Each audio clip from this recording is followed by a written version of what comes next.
Hong Kong. Across Hong Kong's university campuses, students and their supporters are bracing for police confrontations in increasingly elaborate ways, constructing Molotov cocktail assembly lines, erecting catapults that use helmets to launch projectiles, and building walls made of brick and mortar or cross-hatched bamboo. As riot police officers bombarded the Chinese University of Hong Kong on Tuesday with rapid-fire tear gas and stinging liquid, a secluded haven for learning suddenly looked more like a battlefield. Now, students across the city said, they are being pushed to defend themselves in more radical ways. They are insulting the institution of universities. This is a holy place for us to learn. It's not a place for them to ruin, said Anna Foy, a 23-year-old graduate student. I used to just Photoshop posters, protesting in air conditioning. But now I have evolved into someone who goes to the front line.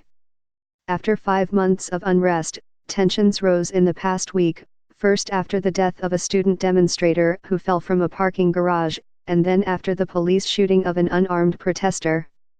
Demonstrators have disrupted the city's transportation system in recent days in an effort to force the government to respond to their demands, including accountability for the police. As the police crack down, students have found themselves in previously unimaginable situations.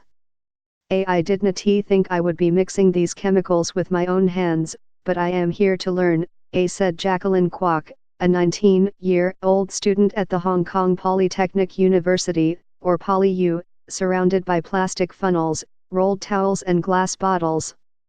The pungent smell of chemicals filled the air as another protester tested a freshly made gasoline bomb by hurling it into a drained swimming pool, flames licking the blue tiles as the bottle smashed. Other students said they planned to make smoke bombs that would cause less bodily harm, but whose sulfuric odors would also deter police advances. On the edges of campuses, black-clad protesters stalked rooftops and makeshift watchtowers, keeping a wary eye out for undercover officers and potential snitches. Visitors who wanted to pass through had to show either student or press cards at a custom SAW stands, and present their belongings to be inspected. Protesters scattered nails and bricks stacked like mini Stonehenges, to slow down police vehicles should they try to clear the roads.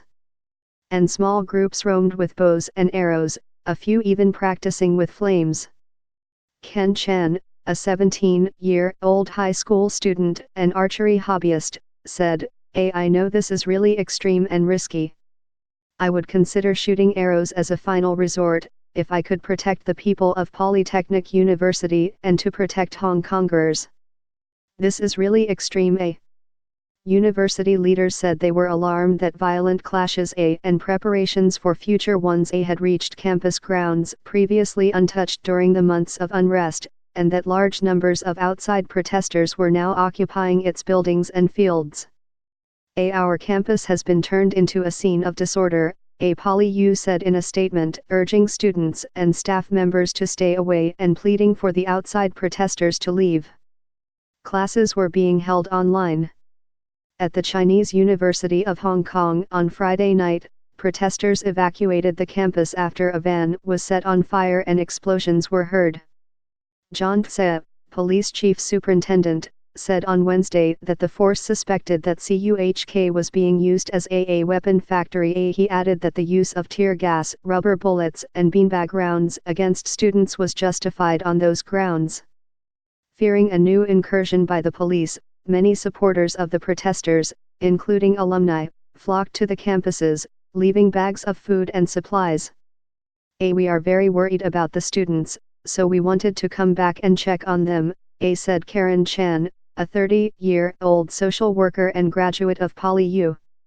The campus's cafeteria had the air of a disaster bazaar, with overflowing boxes of bottled water, gas masks, goggles and paper towels, organized by category. In the kitchens, volunteer cooks made simple meals of white rice, canned meat and noodles.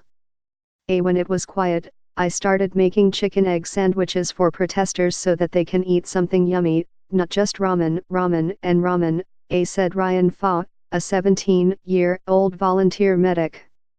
Elite universities like CUHK and the University of Hong Kong have even earned nicknames like Riot U and Revolution University.